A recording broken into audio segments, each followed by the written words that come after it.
I would like to welcome all of you to what is probably the world's most complicated mystery, and it's a mystery which I intend to fully unravel and explain in this film.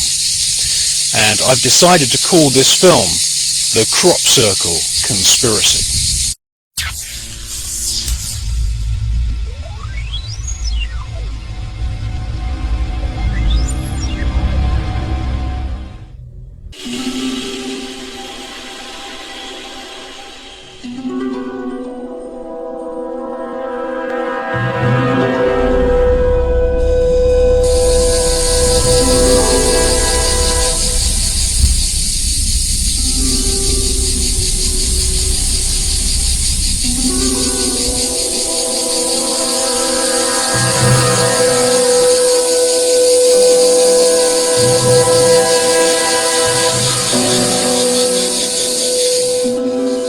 Hello, and welcome to the south of France. The beach is just 900 yards in that direction. It's the middle of the summer. Today is going to be about 37 degrees. And behind me you can see 8 hectares of 1000% organic wheat. Now, I've had this field planted in cooperation with my neighbour. And it's been planted in such a way that there are no tram lines in this field. Tram lines are long indentations created by tractor tyres. And the reason that this field has been planted in such a way is that, yes, although we're going to make some croissants and some biscuits and some other products from this wheat, the main central reason why we've planted this wheat is to do research into UFOs and crop circles.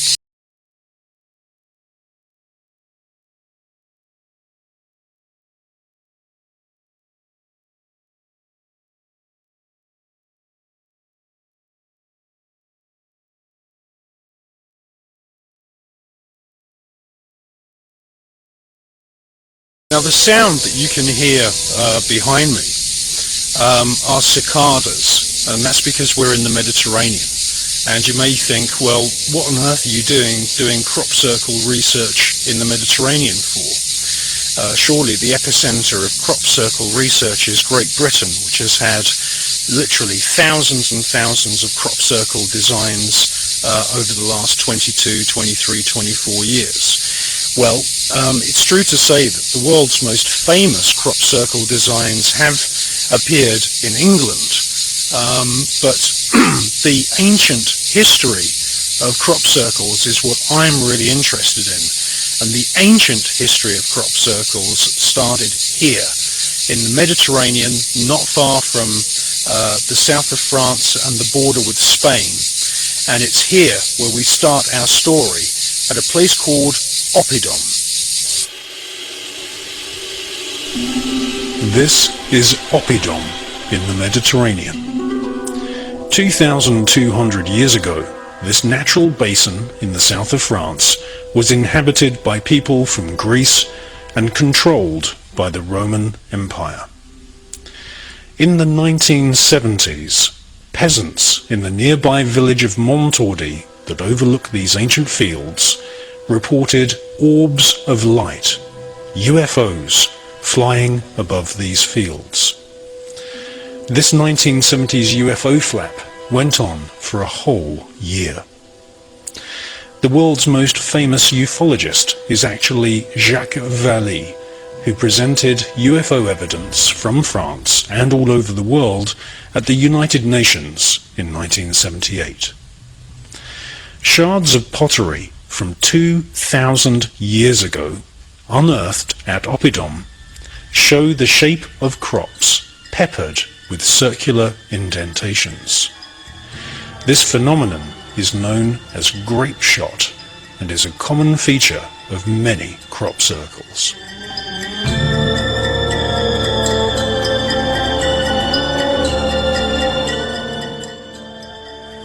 These 2,200-year-old vases show UFOs in the sky dropping small balls of light. horseshoe-shaped UFOs are actually a common sighting in Mexico and the Mediterranean.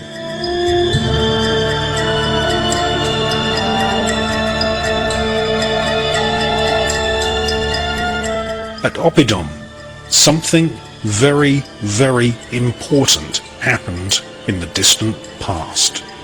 Something so important that the people there commemorated the existence of crop circles and UFOs on hundreds of clay pots, dishes and vases. This, surely, is proof that the crop circle phenomenon is at least 2,200 years old in this part of Europe.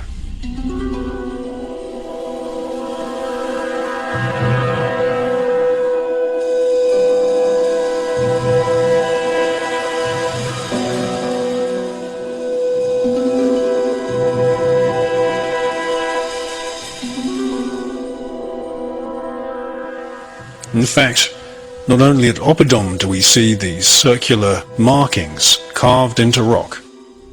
We see these circular markings at Newgrange in Ireland and in many other megalithic sites.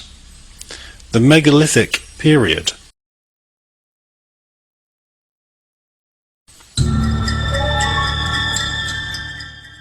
These circular markings could represent the egg or ovum, or could possibly represent spiral galaxies.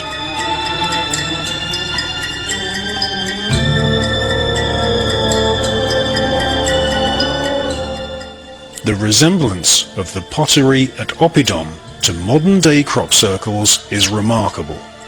There are literally hundreds of examples of crop circle designs to be found here.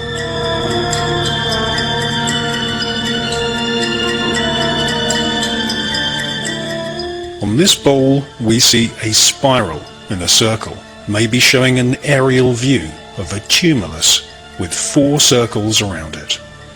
Notice the etching on the bowl. This could perhaps represent the flattened crop.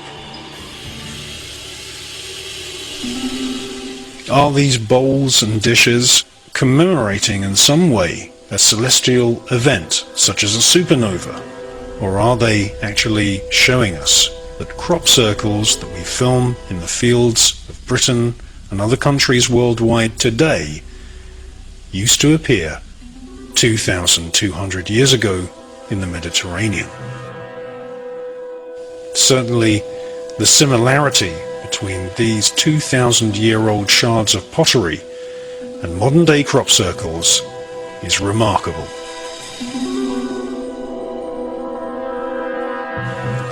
Time and time again at Oppidum, we see remarkable similarities between designs that were etched onto pottery and bowls and vases 2,000 years ago and the crop circles which are appearing in our fields today.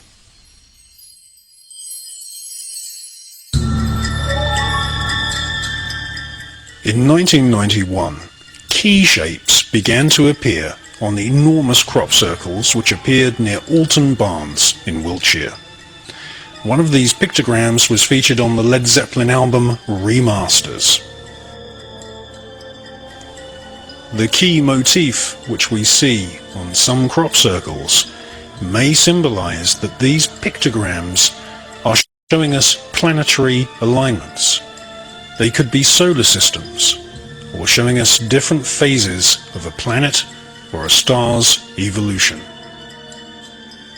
Interestingly, keys is the term given to incantation calls used by magicians to summon spirits, angels, and demons.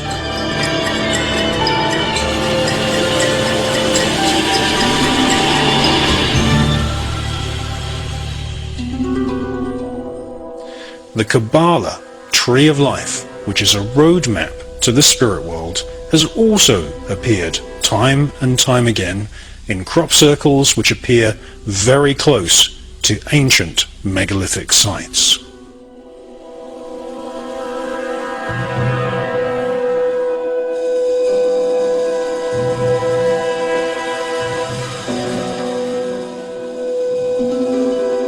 Of course, we should actually say that there are crop circle hoaxers. These people are paid by TV companies and newspapers to fake crop circles. Here we see National Geographic Television paying Team Satan to hoax a crop circle. Now interestingly, Team Satan have reported that whilst making fake crop circles, they have seen orbs of light and UFOs fly across the fields. It seems that small orbs of light often fly down from the upper atmosphere and check out man-made circles, as if certain pictograms or certain symbols, certain sacred, ancient, magical talismans attract these balls of light.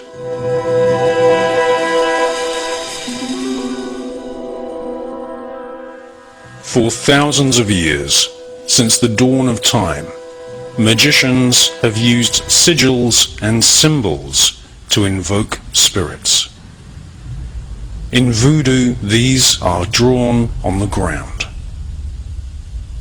Each of the demonic entities described in the famous Book of Howling actually has a sigil or symbol which is unique to that particular spirit.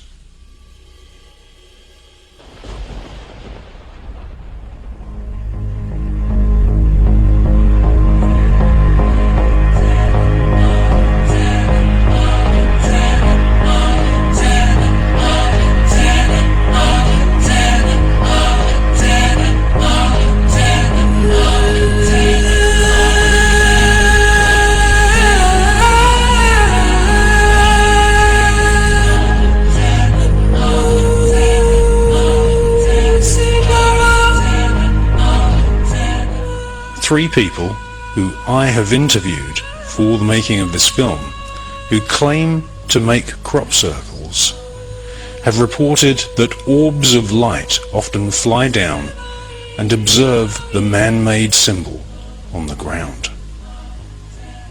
And sometimes an extra motif is added to a crop circle, as if there is a symbolic communication between the person making the crop circle and these mysterious balls of light. At Oppidum, the people living there 2,200 years ago carefully carved and etched crop circle type patterns on bowls and plates and vases. With closer inspection, another aspect to this mystery unfolds. The crop circle symbols are combined with the shape of hallucinogenic mushrooms and plants. In the ancient world, especially in the Mediterranean, there were mystery schools performing high ceremonial magical rituals designed to attract nature spirits or angels, or sometimes to attract the spirits of actual planets. Hallucinogenic potions were drunk from specially made bowls and cups. At Oppidum, amongst the dozens and dozens of artifacts which contain crop circle iconography and images of UFOs, we see cups with strange, non-human faces. Is this the face of a spirit, the face of a god, or the face of a cosmic intelligence which was summoned and worshipped at Oppidum more than 2,000 years ago? 11 years ago, I proved by analysing video footage frame by frame which had been filmed in 1996 at Oliver's Castle in Wiltshire that genuine crop circles were being created by small, spherical, unidentified flying objects. These objects are very, very small. They're about the size of a medium-sized kind of beach ball that children would play with. In my footage analysis, I discovered that these small spherical balls of light, which some people in the crop circle research community, by the way, there's very little research in the crop circle research community, I found that these small balls of light were coming from larger organic objects, usually seen high in the atmosphere. And these resemble serpents or snakes, and indeed they've become called sky serpents or motherworms. And I started showing the footage of these sky serpents at various conferences, and I collected footage from a gentleman in Scotland who lives in Stirling, Brian McPhee. I also visited NASA, and I collected footage which had been filmed by astronauts aboard the space shuttle, filming the exact same organic serpent-like creatures from the vantage point of the bridge on the space shuttle. And it became perfectly obvious to me that there was a relationship between these sky serpents and these small spheres. And what I want to show you in this film for the very first time is spheres in space alongside these so-called sky serpents, spheres going along clouds and flying along at an altitude that I estimate at around 5,000 feet, and then frame by frame analysis of these spheres coming down to ground level.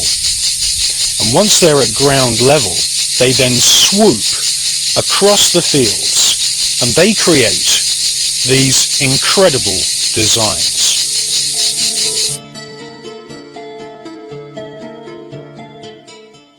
On the 11th of August 1996, a fresh, unreported formation appeared at Oliver's Castle in Wiltshire, England. Not only that, but a young man appeared in the Barge Inn pub and showed amazing footage from his camcorder of how this new crop circle had been formed. His footage astounded the people at the pub. For the first time, people could see a video recording of what many eyewitnesses had been reporting in previous years, that crop circles are actually formed in a few seconds by small luminous balls of light which fly down from the atmosphere. Many people had seen these balls of light before, but this was the first time the formation of a crop circle had been caught on a video camera.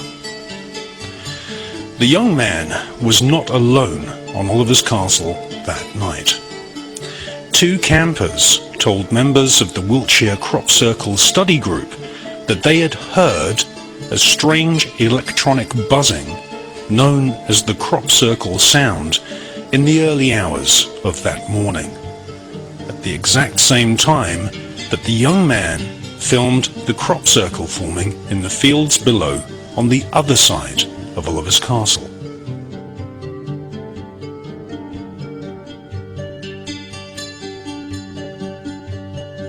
As we watch this amazing footage, it's important to remember that the young man showed his video footage through the viewfinder of his camcorder the exact same day that the formation was discovered. If the footage was hoaxed by this man, then it stands to reason that the crop circle itself also has to be a hoax.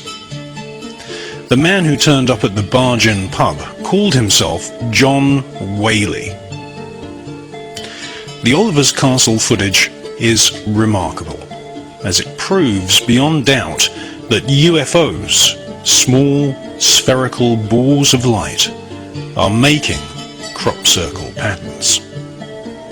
It not only proves that UFOs are real, but also proves that the crop circle phenomenon is created by UFOs. If indeed it is genuine, then the Oliver's Castle footage vindicates the reports of many NASA astronauts who have also reported seeing small balls of light and UFOs in outer space. You are watching UFO footage filmed from aboard the space shuttle. This footage was filmed during mission STS-48 on September the 15th, 1991. The camera is an image-intensifying camera, especially built for NASA. It is focused at infinity into the far distance, and the arched line, which you can see, is the upper atmosphere of planet Earth. Between 8:30 p.m. and 8:45 p.m. Greenwich Mean Time, a glowing object suddenly appeared from the Earth's atmosphere, and it maintained a constant altitude, moving over a period of about 12 minutes towards the northern hemisphere. The shuttle is in orbit 180 miles away, and so therefore this object must be at least 700 yards in diameter for it to be viewable by a video camera aboard the space shuttle. Suddenly, a flash of light happens, which could possibly be an astronaut adjusting the iris of the image-intensifying camera. After the flash, the object accelerates into outer space at an estimated speed of 88,000 miles per hour. That's about the same speed as a meteor or a shooting star. The only problem with this is that it can't be a shooting star because shooting stars come into the atmosphere. They don't fly out of the atmosphere. Shortly thereafter, a beam of light streaks through the region vacated by the UFO. Now, according to retired former Pentagon official Philip Corso, the US military has plasma beam weapons and is able to shoot down UFOs which invade our atmosphere. In summary, the STS-48 footage from the space shuttle in 1991 proves not only that UFOs exist, but there is some kind of space war going on, which the taxpayers who finance NASA are never told about. Roughly 65 seconds after the main flash, the TV camera rotated down, showing an out-of-focus picture of the side of the cargo bay of the space shuttle. It then refocused, turned towards the front of the cargo bay, and stopped broadcasting. NASA have never made an official announcement explaining what these objects are. However, NASA pundits, that's people who claim that they used to work for NASA, say that the objects are ice crystals of frozen waste urine ejected from the space shuttle. Now this is obviously a lie, as ice crystals would be much closer to the space shuttle, and therefore the camera would not be focused on infinity. After all, why exactly would NASA astronauts waste their time filming crystals of urine when there are UFOs flying around the upper atmosphere?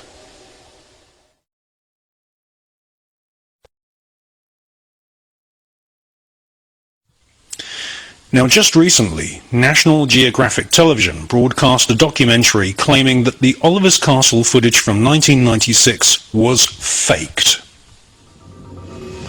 This is the Oliver's Castle video, one of the most sensational pieces of evidence connecting the balls of light with the creation of a crop circle. It began to make the rounds the same day the circle formed. Many believers were convinced that it was the real deal. It's amazing. One day at dawn, John Wavy, a worker at a video production company, spotted a new circle. Inspiration struck. He grabbed his camera and started taping. I just really thought it would be quite a good wheeze to see how they reacted if that footage was placed in front of them. And that's what I did. The rest fell into place in a matter of hours. A video editor copied a section of wheat from another part of the field. pasted it over the formation, and it looked like the field pre-formation. Throw in a few balls of light, dissolve the superimposed wheat from the inside out, and voila, you have your circle. It's amazing. Wavy then took the tape to a pub frequented by crop circle enthusiasts where it stirred up a frenzy that continues to this day. At first viewing, without having investigated the events of the 11th of August 1996, the National Geographic television show seems like a credible debunking of the Oliver's Castle video. However, when I investigated the situation, not everything was as clear-cut and obvious as the National Geographic TV producers suggest. Firstly, people who were at the Barge Inn public house on the 11th of August 1996 say that the man in the National Geographic documentary is not the same person they saw. Secondly, there was no soundtrack on the original video footage. And more importantly, the man who came to the Barge Inn pub that day called himself John Whaley, not John Waby. The person responsible for filming the Oliver's Castle footage has disappeared and has been replaced by a stooge. And this is not the first time that somebody who has filmed amazing video footage of crop circles and UFOs has disappeared. Two brothers from Germany at Manton in Wiltshire, several years before, filmed amazing footage and they too have disappeared, never to return back to England. There's the thing! Alive! Yes!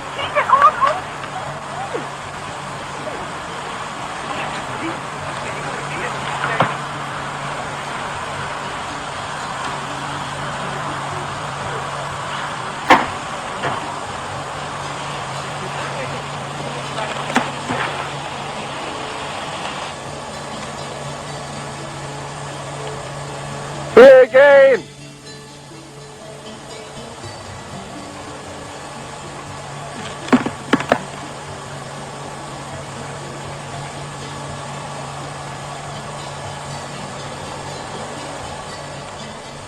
Let us not forget that National Geographic Television have made at least 2 documentaries where the TV production team have collaborated with crop circle hoaxers.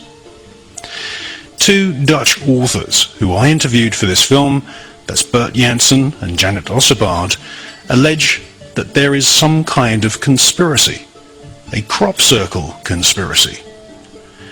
Bert Janssen and Janet Ossebaard have investigated UFOs and crop circles for more than 12 years.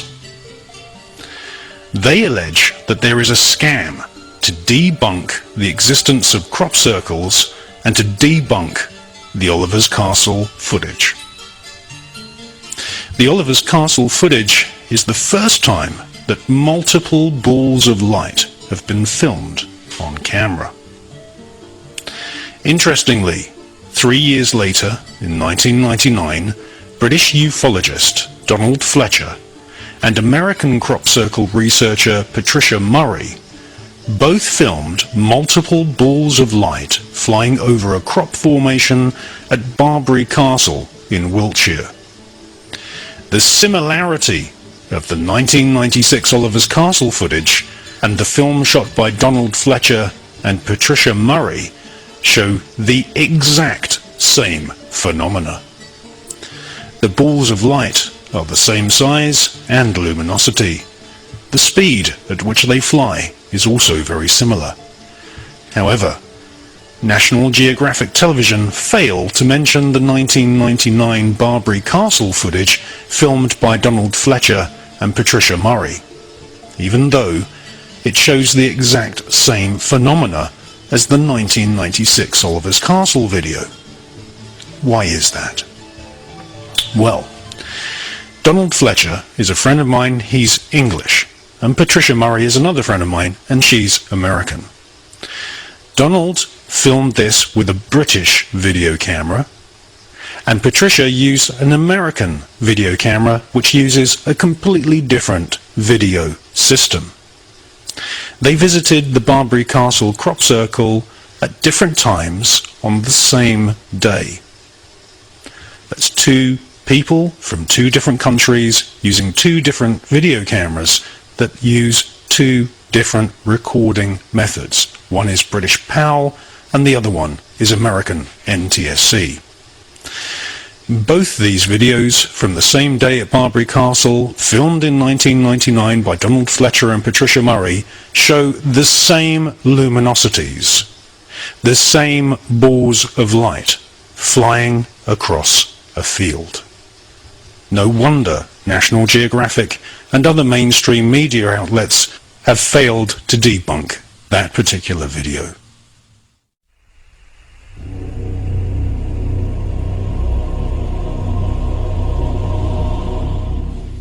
I believe that the Oliver's Castle video is genuine.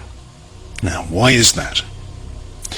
I believe it's genuine because it shows UFOs right at the very top of the video frame, which cannot be seen on a standard television.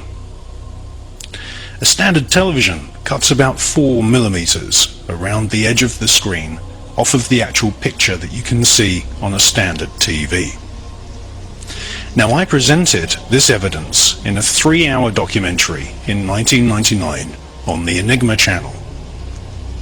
Now, several people, including Peter Sorensen, who claimed to be serious crop circle investigators and claimed to have actually analysed the Oliver's Castle footage before me, failed to detect the UFOs at the top of the picture.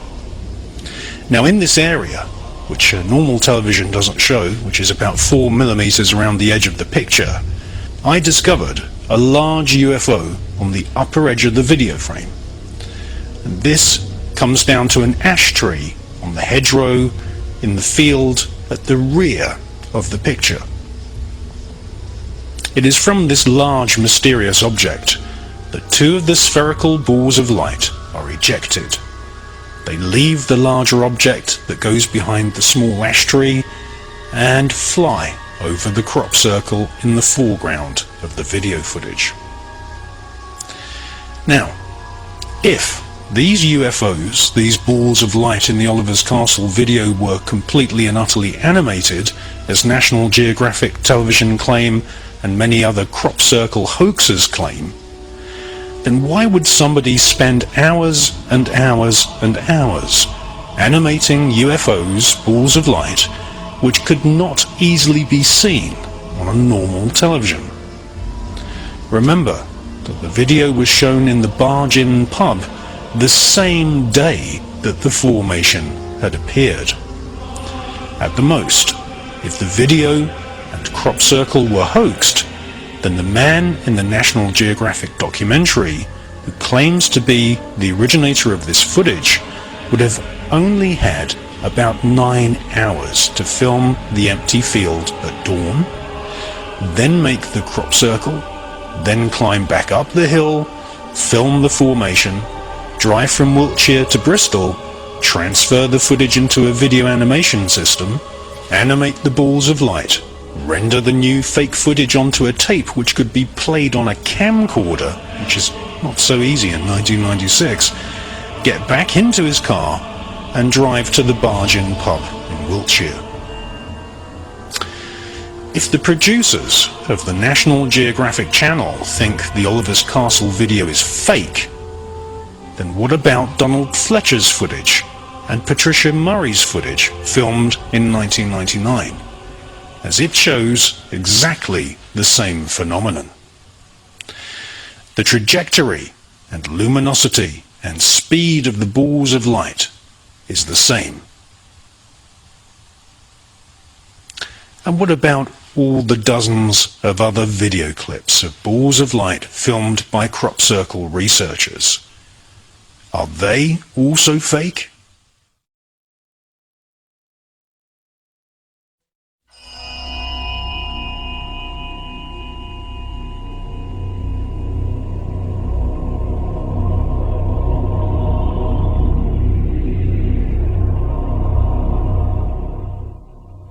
Many people have alleged that there is a crop circle conspiracy. The truth of the matter seems to be this: that National Geographic Television and the mainstream media in general have often collaborated with crop circle hoaxers and people who claim to be crop circle hoaxers in order to make TV shows. These hoaxers are claiming that genuine crop circles have been made by members of Team Satan.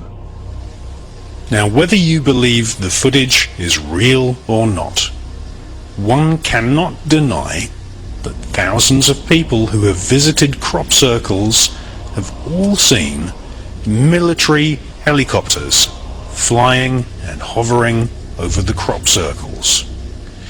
If all these crop circles and UFOs were faked, then why on earth would Her Majesty's Armed Forces be so interested in these faked designs? This is another aspect to the crop circle conspiracy.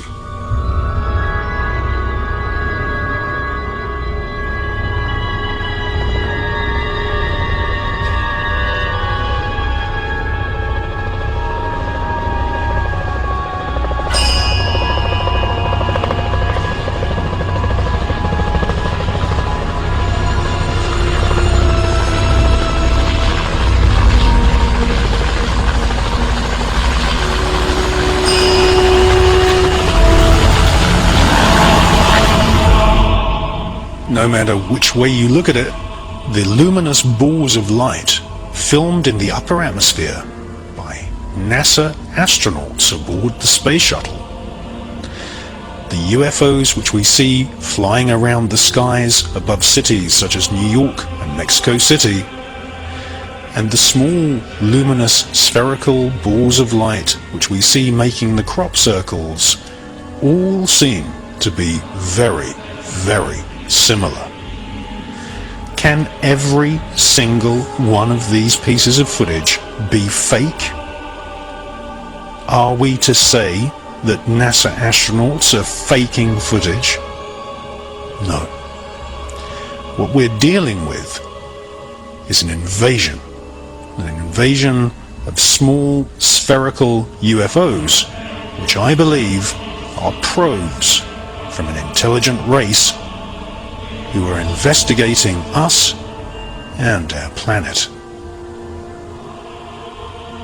An intelligent race who I believe are communicating with us using sacred geometric symbolism. High above the earth, grouped together with no explanation. These clips show what's being described as swarms of UFOs. Earlier this year in Seoul in South Korea, a crowd gathers to stare up beyond the skyscrapers into the sky.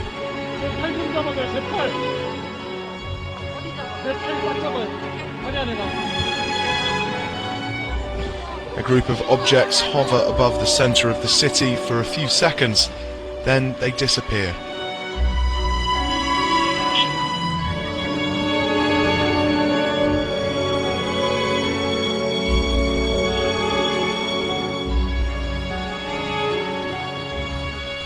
In Mexico 3 years earlier, a very similar sight.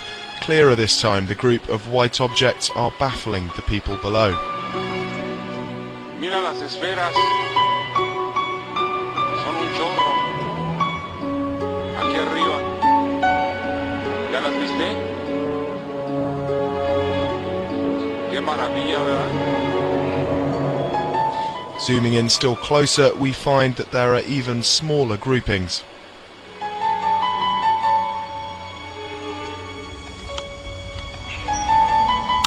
Over New York City last year, what looks at first like the vapor trails of aeroplanes. A closer inspection reveals there are dozens of apparent objects seemingly arranged in some sort of formation.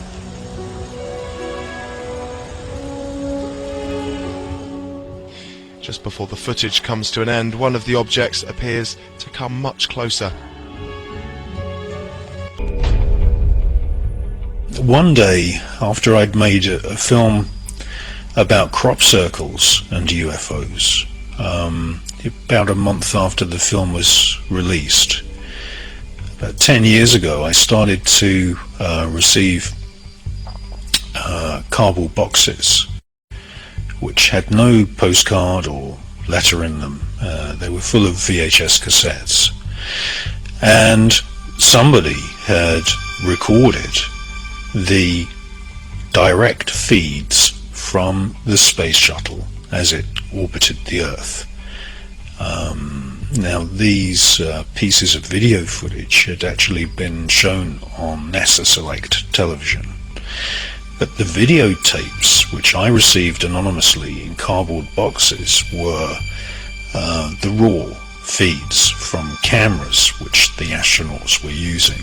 The video cameras which are aboard the space shuttle have filters on them. They have night vision capability. They have image intensifying capability, which degrades the quality of the actual video image. But that whole period proved to me again that there was something very, very odd happening in the space immediately around planet Earth, and that NASA astronauts were basically spending all of their time recording these unidentified flying objects.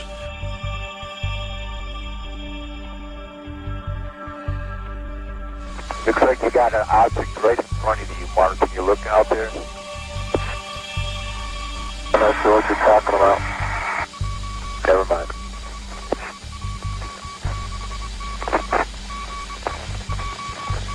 Are we missing something? It's about your 10 o'clock, 11 o'clock going away. Don't worry about it. Alright, that's good. Let's go out.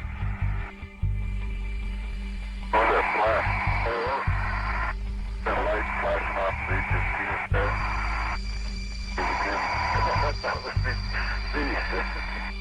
What? I just thought of it in my imagination. Yeah.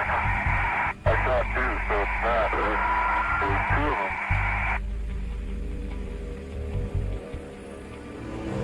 There's another one. What are they? Let me put the lights flickering in here. They're taking pictures.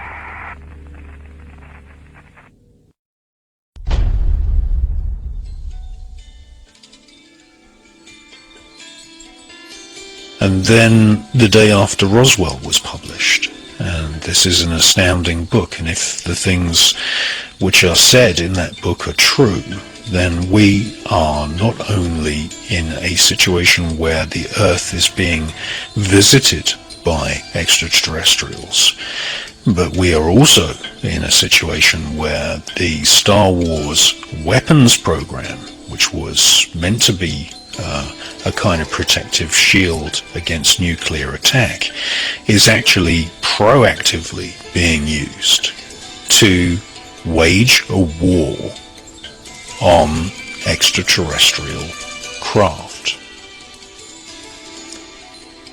And this is happening outside of any democratic process. It's happening outside any public scrutiny.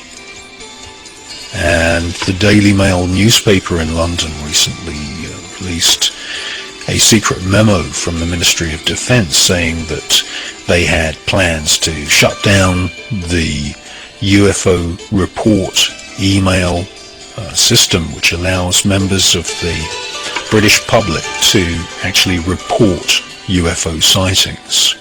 You would think that the Ministry of Defence would be very, very interested in objects which are entering our airspace and would be very grateful to the public for reporting that, but the opposite is true. And the reason that this memo says that all reports which the Ministry of Defence receive will be destroyed is so that filmmakers, researchers, investigators like me, when we make our Freedom of Information Act requests in America, and we trying to extend our search so that we can get hold of Ministry of Defense documents, we will get a standard reply saying that all UFO reports from the public are destroyed. That is a lie. That is an absolute corruption of power. And the Ministry of Defense, as far as the UFO phenomenon is concerned, is duping and hoodwinking the public.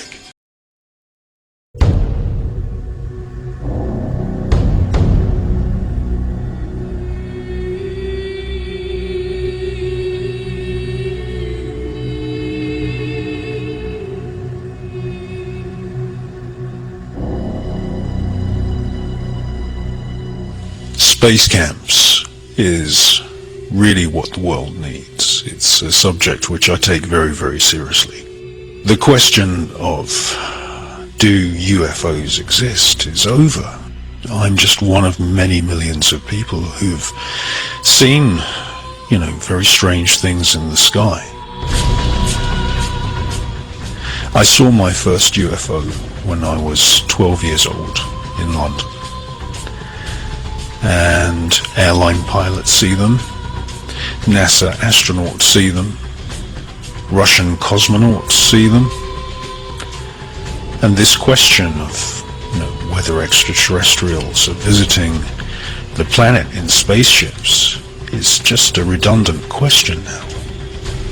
It's a subject which I take very, very seriously because we see them. They appear on radar. NASA track them. They have been photographed by weather satellites. And space camps now will train a whole new army of people around the world to use the new generation of high-definition cameras, which are connected to refractor telescopes and night vision equipment. And we connect the output of the telescopes and the high-definition cameras to plasma screens. And then we use time-lapse. And time-lapse compresses the night sky. And you can watch 8 hours of the night sky in just a few minutes. And it can be automated. And the new telescopes, they have GPS. We can dial in the name of any celestial object, any star, any galaxy, and the GPS controlled telescopes will automatically find those celestial objects for us and then track them as they move across the night sky. And every morning you can watch the previous night sky in a few moments, and it's very easy to then be able to recognize what is an aeroplane, what is a shooting star, what is a helicopter, and what is a UFO.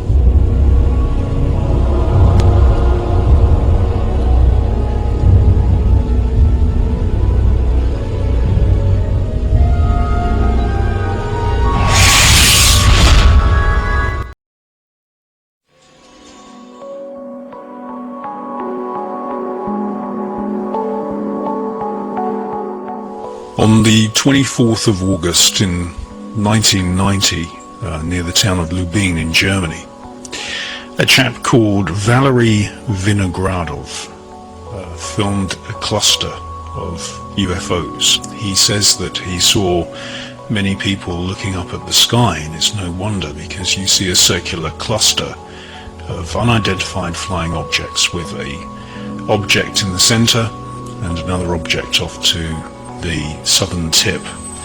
And it's a fascinating piece of footage because we see a sphere go towards the cluster and then disappear with more objects further south.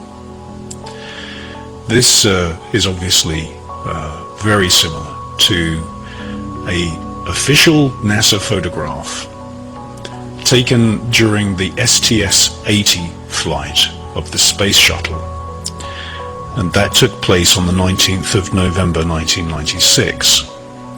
And these images were taken with the Orpheus SPAS remote satellite, which is taken up in the payload bay of the space shuttle and released into space, where it drifts free. And the Orpheus satellite has been designed by DARA, which is the Deutschland German space agency. It looks into the ultraviolet light spectrum, and these images show we're looking down on the Earth's atmosphere, and you can see these UFOs taking up a circular formation, and objects are coming from behind the space shuttle or behind the satellite, and then as they reach the upper atmosphere they light up. And this is very similar to what Valery Vinogradov filmed in Germany. And then we have amateur astronomers posting various clips of UFOs on the lunar surface, and this has come from an amateur astronomer who lives on the Franco-Italian border.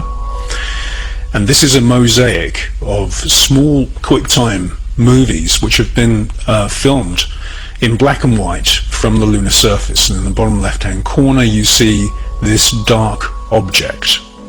It's passing the Eudoxus crater. These craters are very, very large. Most craters on the moon are between 10, 20, 30 kilometers across. I estimate this object to be around 25 kilometers in diameter. Now, it's either an actual object or it's a shadow of an object which is passing over the lunar surface. The distortion that you see is due to atmospheric aberrations. And here we see the object, it stops, it's pausing, and where it was going from left to right, we now see the object pause. These jumps are not being made by the object itself, they're gaps in the actual QuickTime video recording facility of the telescope. And now you can see that the object is heading in a completely different direction. Now, if this was a natural object, say for example an asteroid, which had been caught in the gravitational pull of the moon, then it wouldn't change direction. And now we see it traversing a crater. There's some craters are so large on the moon they have craters inside them. Those Bailey craters are about 30 kilometers across, so we can see that this is a very, very large object. And you can see that it's going now off the northern quadrant of the moon, and there it leaves, or it goes round the horizon, and there is a track of this object's movements. Its trajectory is totally unlike any natural phenomenon. And one has to wonder if in 1991, during the space shuttle flight STS-48, that these objects filmed by NASA astronauts in the upper atmosphere and just outside the atmosphere are also coming from the moon.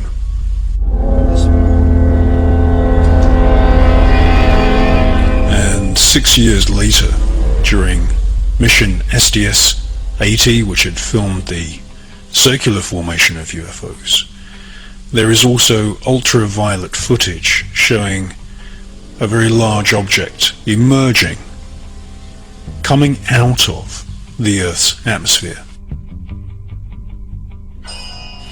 And there are also many other objects as well. On the left of the screen there are 3 stationary objects. There are presumably meteorites streaking past, and there from the Earth's atmosphere you see a very, very large object which is possibly 20 kilometers in diameter. And I suspect that this footage was filmed by the Orpheus SPAS DARA remote satellite pointing back down onto the Earth's atmosphere. And these objects which you see coming away from the Earth really shouldn't be there. Every object should be captured by the Earth's gravity, and that large object that emerges from the atmosphere is a complete and utter mystery. Now the moon has been thoroughly mapped, and there's ongoing moon mapping missions with satellites going around the lunar surface taking high definition photographs. Nearly every couple of years there's a mission like that. And what I've done here is I've got a moon atlas which has been stitched. All these individual JPEG images from various lunar surveying missions have been stitched together, and the near face of the moon never changes as far as our point of view is on planet Earth. The moon does not rotate, and so there's always this hidden dark side of the moon. And in this animation we can go from pole to pole, and as each year goes by, the quality of the images which we get from the lunar surface are increasing and increasing and increasing. It's interesting that I've never seen any lunar survey images which have been sharp enough detail to show any of the landing sites of the Apollo missions. What French astronomers have done is they've mapped these high-res images from the NASA archive onto a three-dimensional spherical model of the moon. This is the near side of the moon with all of its so-called seas. These are where liquid lava 100 million years ago leaked into large crater areas or depressed areas, and many of these seas are fairly level and featureless. But as we go onto the dark side of the moon, this is the coming around now, this is the side of the moon which we never really see. You can see that there's quite a difference in the topography and the geography of the dark side of the moon. There's not so many of these flat areas which are shown up in this animation as being dark. And let's face it, it's a very large object, and if aliens were to come to Earth, it would be a very, very useful stopping off place, because, as I said earlier, the near side of the moon is always the same side of the moon which we see from Earth. This animation of the moon does not rotate, so we never see the dark side of the moon, and therefore it could potentially be a very useful place for extraterrestrials to have a landing stage and stop off before they enter the Earth's atmosphere. And I believe that the space shuttle and the Dara Orpheus satellites and other equipment are being used to track UFOs which are visiting the atmosphere and planet Earth as they come from the moon. We have an unidentified flying object.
As the Secretary General of the United Nations, an organization of 147 member states who represent almost all of the human inhabitants of the planet Earth, I send greetings on behalf of the people of our planet.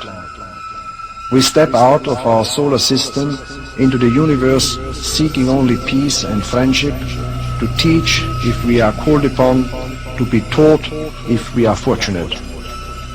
We know full well that our planet and all its inhabitants are but a small part of this immense universe that surrounds us, and it is with humility and hope that we take this step.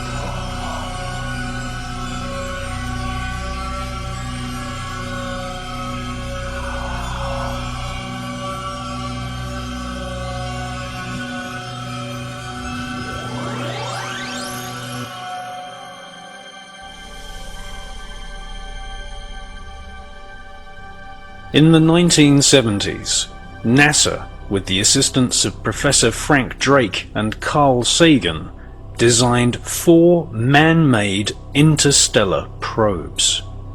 2 were called Pioneers and 2 were called Voyagers. 2 of these probes are still sending data and images back to NASA to this day. They are way beyond Pluto and in deep, deep space. However, you can hardly find any information about the data being sent back to us from the official NASA website and public relations offices. These probes were partly powered by plutonium and a gravitational slingshot after photographing Jupiter, Saturn, Neptune, and Uranus. Aboard these probes, there are gold-plated plaques of copper and video discs with recordings of people's voices, music, singing, and more than 100 images of tribal people, landscapes, and the Earth's oceans. The video discs are sealed in solid gold cases and have a stylus to play themselves. Any intelligent extraterrestrial would be able to see what humans sound like, hear many dozens of different types of languages, look at our naked bodies, and be able to find planet Earth easily by using a map designed by Carl Sagan showing the Earth's position in relation to 14 pulsar stars. These plaques and video discs are the perfect interstellar calling card, inviting any alien race to come to planet Earth. During the 1970s, the highest levels of NASA management were still being run by Nazis such as Werner von Braun, who had previously been an SS officer developing the secret space program for the Royal Bavarian Third Reich.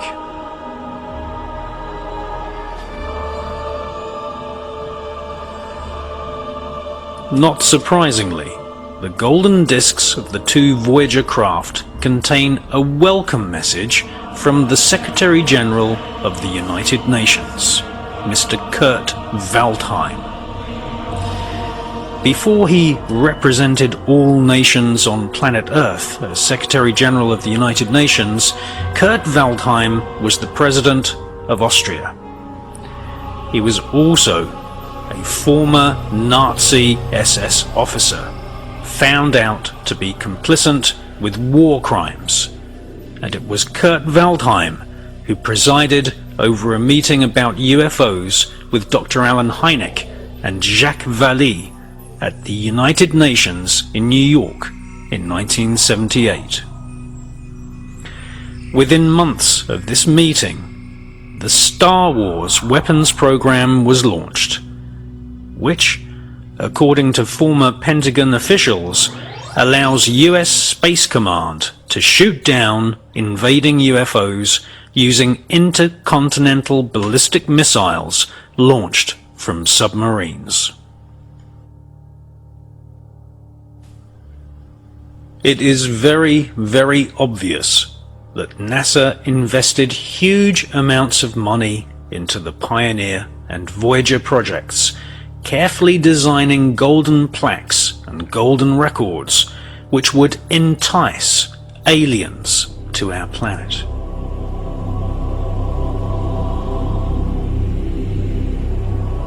However, where is the contingency plan in case of alien invasion?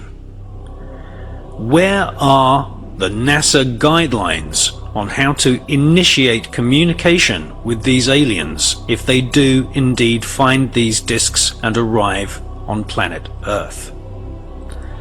Officially, all NASA astronauts I have spoken to say that they have never been given any training whatsoever.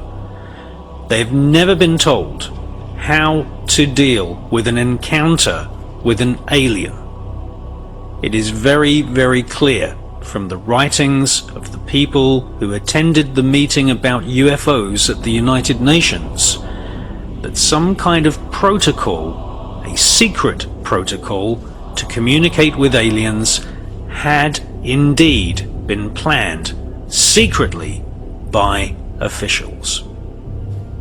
It was the French ufologist Jacques Vallée who first postulated a series of hand signals, sounds and colours which would be used to communicate with aliens. It was Jacques Vallée who inspired the character in the film Close Encounters of the Third Kind, played by Frenchman François Truffaut. In the film, it is a Frenchman who is organising the first meeting with aliens, and who is in charge of NASA operations at a secret facility out in the desert, far, far away from where members of the public can see the first historic meeting of humans and aliens.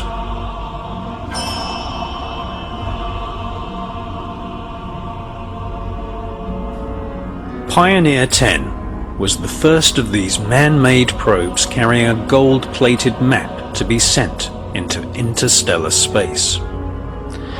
Pioneer 10 was launched by NASA on March 2nd, 1972 to study Jupiter and eventually study interstellar deep space.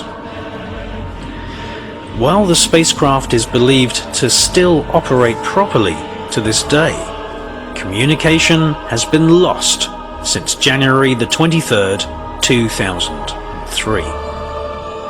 Before this, Pioneer 10 was in extended mission to study the dynamics of the solar system boundary, including interplanetary magnetic fields, the solar wind, cosmic rays, and the so-called heliosphere. It seems that as soon as Pioneer 10 reached the boundary of the heliosphere, this is the place where the cosmic particles ejected from our sun end, which is a teardrop-shaped bubble that stretches for millions of miles into space beyond Pluto. As soon as Pioneer 10 reached the outer boundary of the heliosphere, all communications with it abruptly ceased.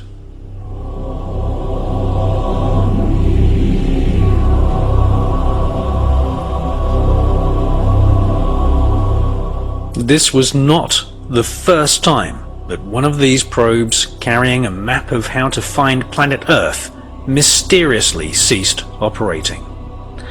Pioneer 11, also known as Pioneer G, as in the letter G found in the international symbol for Freemasonry, a very apt name considering that many NASA astronauts and technicians are Freemasons, was launched by NASA on April the 6th, 1973 to study Jupiter, Saturn, and is now out in interstellar deep space. While Pioneer 11 is believed to still operate properly, NASA say that communication with Pioneer 11 has been lost since November the 30th, 1995. This means that no communication has been received from Pioneer 11 for 15 years, and no communication received from Pioneer 10 for the last 7 years. Just at the point when these probes were leaving the heliosphere bubble which surrounds our sun and solar system. Almost as if some external, possibly alien force has terminated mankind's ability to penetrate deep space beyond the natural boundary of our solar system. Pioneer 10 was fitted with a star sensor that could recognize the star Canopus and therefore could always orientate the aerial back to Earth. Perhaps NASA are lying, and the pioneer data is being reserved for the scientific corporate elite at NASA. Or perhaps the pioneer probes were hit by a meteorite.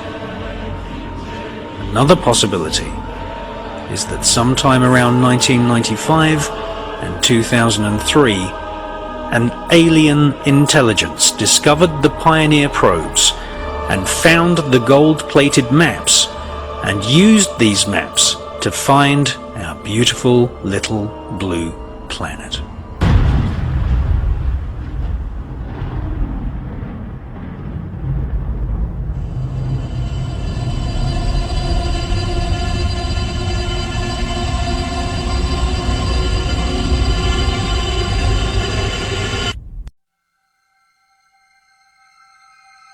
Hello from the children of planet Earth. Paz e felicidade a todos. Origem. सब लोगों ने मारो राम राम पहुँचे हमें अठे राजी खुशी हाँ तुम्हें उठे राजी खुशी रह जाओ. The other two deep space probes carrying gold-plated video discs are called Voyager 1 and Voyager 2. They are still, apparently, sailing into deep space. Voyager 1 is headed for a distant star called AC 793888, and Voyager 2 will eventually reach the Sirius star system. Now, Sirius is most commonly associated with the godhead of Luciferians, and is the star system which ancient legends of the Dogon tribe in Mali, in Africa, tell us live very, very intelligent amphibians called the Nomos. Ancient legends in Babylon and Africa tell us that alien amphibians from Sirius visited planet Earth long, long ago. These aliens were greeted as star gods from the heavens.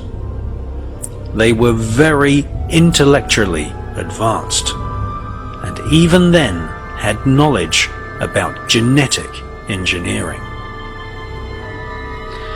Right now, Voyager 1 is 10 billion miles away. So great a distance that its radio signals, which travel at almost the speed of light, take more than 14 hours to reach planet Earth. From Voyager's viewpoint, the Sun is now just another star south of Rigel in the constellation of Orion, and the Sun's planets have faded into invisibility. It will take 40,000 years travelling at 38,000 miles per hour before Voyager 1 drifts within 1.7 light years of the unnamed star AC 793888. It will take 358,000 years for Voyager 2 to approach Sirius.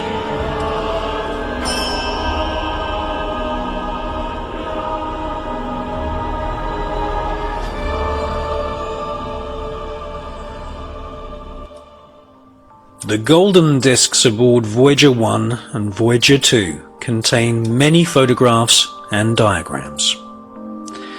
The first images are of scientific interest, showing mathematical and physical quantities, our solar system and its planets. There are diagrams of the DNA molecule and human anatomy, and showing aliens, how humans reproduce and give birth to babies. The drawings and diagrams contain two circles in the lower right-hand corner, which represent the hydrogen atom in its two lowest states, with a connecting line and the digit number 1 to indicate that the time interval associated with the transition from one state to the other is to be used as the fundamental time scale to decode the pictures on these video discs. The golden records aboard the Voyager spacecraft are constructed of gold-plated copper and encased in aluminium. It will be very, very obvious to these aliens that our planet, planet Earth, is rich in natural resources. Certainly, it's clear you don't need to be a former Nazi rocket scientist to work out that some of the diagrams, some of the images on those Voyager golden discs have ended up being used as motifs and part of crop circle designs.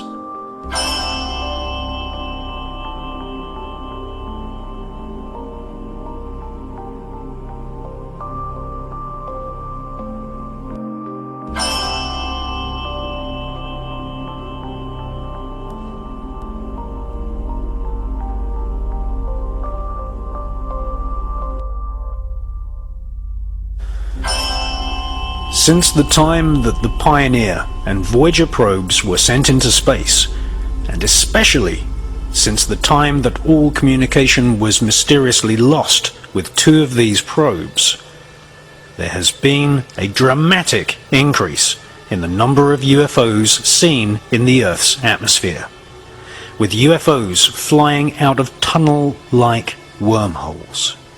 Vast numbers of UFOs being released from flexible, serpent-like membranes above the world's most famous capital cities.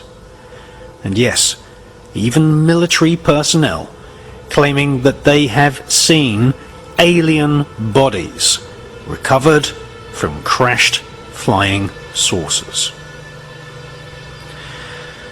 More alarmingly than all of this, ordinary people all over planet Earth claim that they have been abducted and that genetic tissue was harvested from their bodies by aliens.